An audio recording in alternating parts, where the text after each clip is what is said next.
So right after setting up your Apple Watch 11, now is the time to install some watch-compatible apps. So let's see how to manually or automatically download them either straight from your watch or through your iPhone.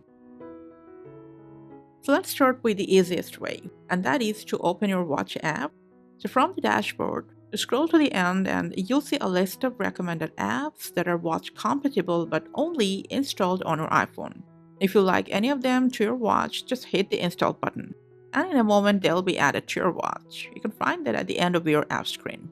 But if you want all the watch compatible apps to install automatically whenever you download them to your iPhone, here are two quick settings you need to check. From the watch dashboard, first let's go ahead and open up General and toggle on the automatic app install option.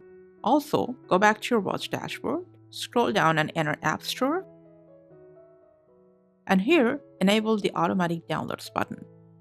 And then whenever you install any app on your iPhone that's watch compatible, it'll be automatically added to your watch as well. But if you want to install any app only to your watch separately, press the crown on your watch, scroll and find out the App Store in here, enter. Make sure you're logged into your Apple account. You can manually search for any app or go with the recommendation, exactly what you do with your App Store on your iPhone, and then just hit the install button.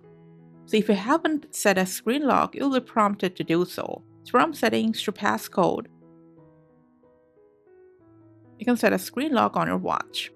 And as prompted, you can see, you gotta just quickly double press on the power button to trigger the installation. Your app will be installed only to your watch and will be added in the app screen. But if you ask me, I would always recommend downloading apps manually or automatically from your iPhone since it's way easier. That's it for today. Thanks for watching.